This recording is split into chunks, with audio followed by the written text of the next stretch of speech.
Buenos días, mi nombre es Diego Moreira. Me voy a ocupar hoy de las relaciones entre la lógica y la violencia. Para eso para comenzar, propongo la lectura de ciertas novelas distópicas que se relacionan con el discurso capitalista, con la lógica y la violencia. La primera de ellas es Un Mundo Feliz de Huxley, con su soma como instrumento de control de la población.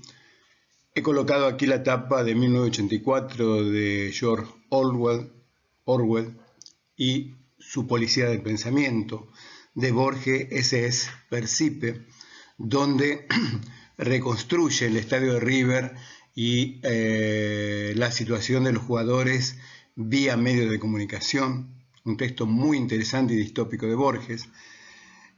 Fahrenheit 451 de Bradbury, Ensayo sobre la ceguera de José Saramago, La invención de Morel de Adolfo Bioy Casares, y dado la cuarentena que estamos viviendo y la situación de los adultos mayores, me parece imprescindible el Diario de la Guerra del Cerdo de Adolfo Bioy Casares.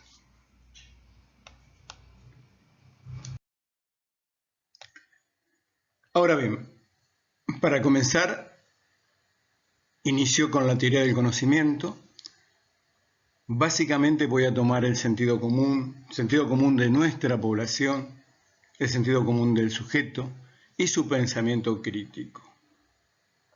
El sentido común del cual nosotros siempre podemos llegar a hablar implica una lógica, y la lógica remite al razonamiento, es decir, a las relaciones entre enunciados.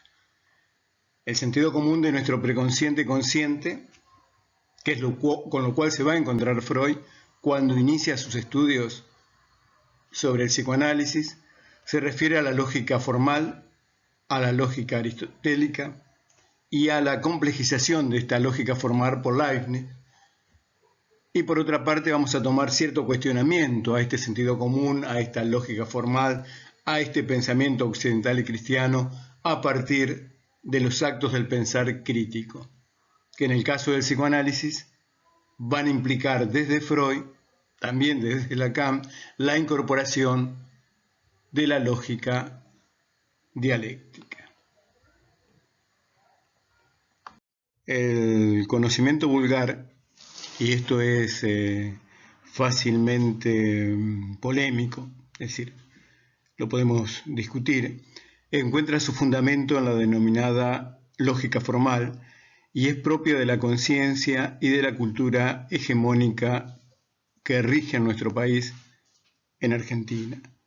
Para colmo, tenemos, por así decir, que este sentido común suele implicar al discurso del amo moderno y determinar que las cosas anden al paso de todo el mundo. Estas son palabras de Lacan.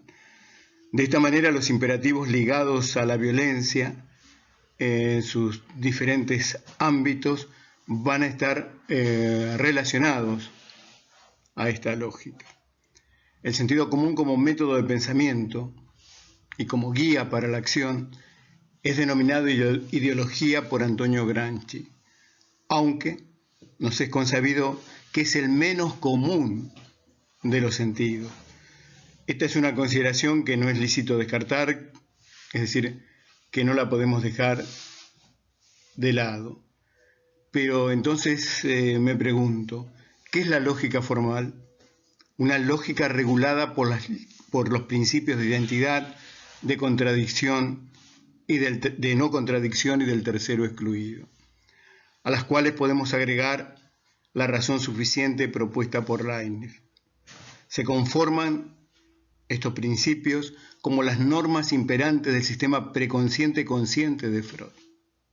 Es decir, que va a regir el sistema preconsciente-consciente. Veamos estos principios. El de identidad fue formulado por primera vez como parte de una teoría de la realidad del ser. Ese principio afirmaba algo tan general como que el ser es. Esto puede ser explicado diciendo que todo objeto es idéntico a sí mismo, es decir, A es A. Veamos ahora el principio de no contradicción. Se refiere a la imposibilidad de contradicción en el pensamiento. Por ejemplo, no es posible que en un mismo instante y lugar yo pueda ser y no ser. Tampoco es posible que A es A y A no es A al mismo tiempo. Principio del tercero excluido. Es un complemento necesario del principio de no contradicción. Se formula el principio de exclusión de un término medio. En su forma original se refería también a una estructura de la realidad y consistía en la afirmación de que no hay término medio entre el ser y el no ser. Veamos ahora el principio de razón suficiente. Leibniz afirmó que para nuestros pensamientos solo son verdaderos aquellos conocimientos que podemos probar y con un número suficiente de razones, es decir, una cantidad suficiente de razones para que lleven al convencimiento de la verdad de lo afirmado. Todo objeto debe tener una razón suficiente que lo explique. Ahora bien, en tanto el sentido como la lengua común de los argentinos, yo podría decir que es claramente vieja, medieval, se constituyen vía lógica formal en el fundamento de la violencia cotidiana que observamos. Me refiero a los daños ambientales, a los problemas relacionados con los ecocidios, con los incendios, el racismo, los feminicidios, los genocidios indígenas, entre otros.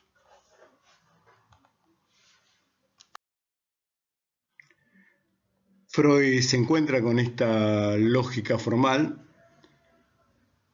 y va a recurrir no tanto a ella como a la lógica dialéctica propuesta por Fichte en su libro Ética, el cual he colocado allí la tapa.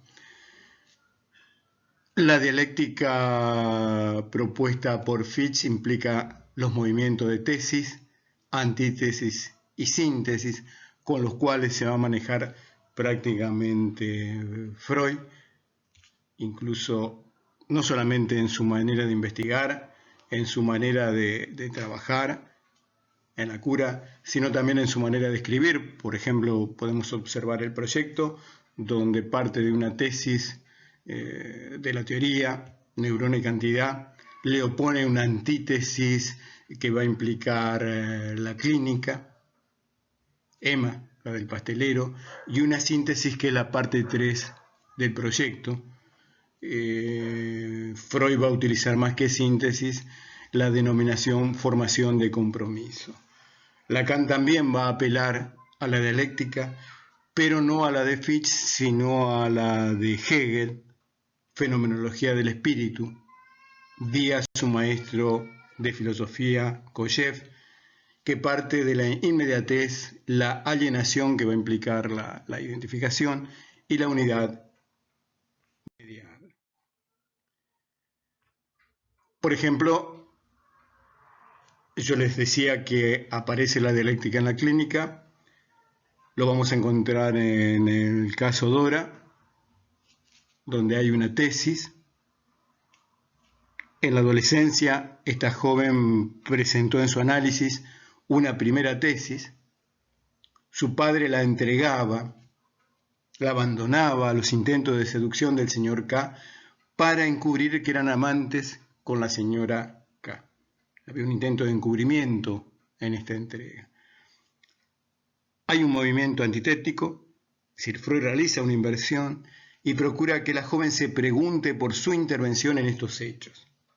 Una tesis, Dora propone otro movimiento, se considera un mero efecto de la circunstancia un tanto complejas. Es un mero efecto ella. Y dice, estos hechos están ahí, proceden de la realidad y no de mí. Es como si dijera, yo no tengo nada que ver. Hay un movimiento antitético, es decir, una nueva reversión de Freud, al convertir en un interrogante la supuesta pasividad de Dora. Se evidencia entonces la actividad de Dora para el mantenimiento de la situación. Ella se aprovecha y beneficia con los obsequios del señor K y de su padre. Otro movimiento antitético, la joven estalla en celos afirmando esta tesis. ¿Cómo no voy a tener celos yo en estas circunstancias? Reversión de Freud. Se trata de una nueva inversión. Los motivos no justifican, dice Freud, la intensidad de estos celos. Incluso se trataba de una situación conocida desde hace tiempo por ella. La señora K cobra valor no tanto como amante de su padre, sino como mujer del señor K, es decir, como su rival. La había ubicado en la posición de...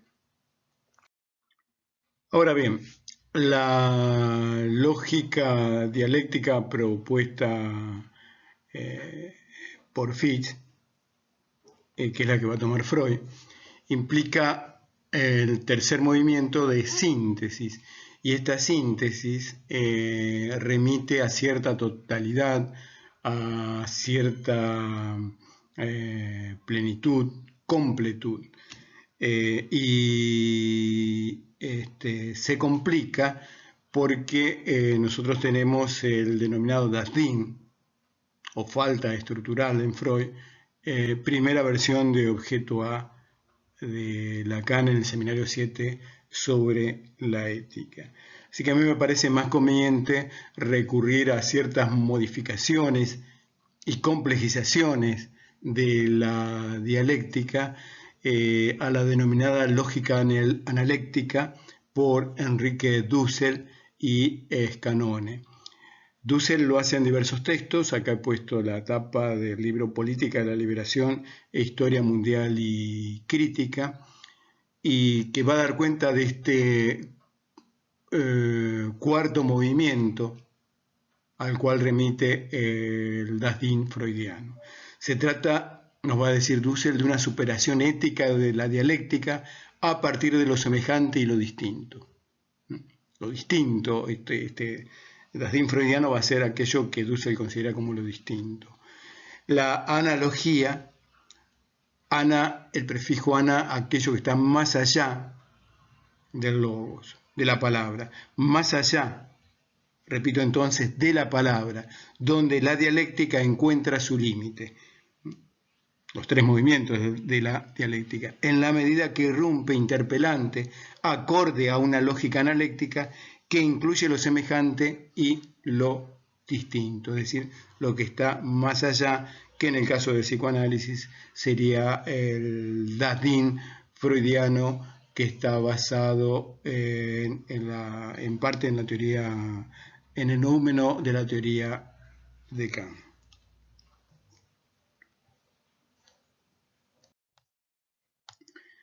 Aquí les presento los esbozos del diseño de aparato psíquico de Freud, donde va a tomar desde el proyecto como modelo la neurona, un extremo perceptivo y un extremo motor, que va a implicar la descarga absoluta o la desinvestidura absoluta en términos de Freud, o el goce absoluto en términos de Lacan.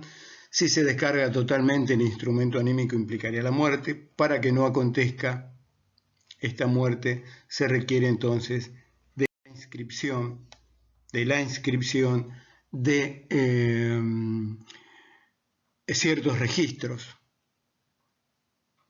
por lo menos estos cuatro que aparecen acá, denominados por Freud signos perceptivos, representaciones cosa, que considero que tienen mucho que ver con las propuestas sobre el alma de Aristóteles, y básicamente con las cuatro frases que componen el silogismo aristotélico, donde, recordémoslo, que era esto que estudiábamos en el secundario, de todos los hombres son mortales, Sócrates es un hombre, Sócrates es mortal, y hay al menos uno, este sería el cuarto, que no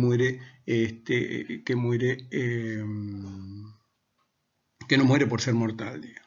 Esto está retomado en el seminario 12 por Lacan. Esto va a acotar el gozo y lo va a derivar en placer. Bueno, aquí ya para concluir les presento la bibliografía parcialmente porque el resto ha estado expuesto a lo largo del video. Recurrí a Freud, volumen 18, Más allá del principio del placer, para trabajar la producción y distribución de la pulsión de muerte vía estas lógicas que he mencionado. Lacan, seminario 11, para tomar el discurso numérico, muy trabajado por Lacan en este seminario, los 4 conceptos fundamentales del psicoanálisis. Luego he tomado un texto mío, La niñez, la adolescencia y el discurso capitalista, donde me ocupo del horizonte de la época y cómo se ensamblan estas lógicas en la distribución de la pulsión de muerte, en la violencia dirigida al mundo exterior, de acuerdo a la geometría freudiana, euclidiana, o dirigida hacia el propio yo. Y finalmente un texto que he sacado hace poco tiempo, Psicosomática con niños y adolescentes, Freud y Lacan, donde también me ocupo de las vicisitudes de la violencia y de la pulsión de muerte.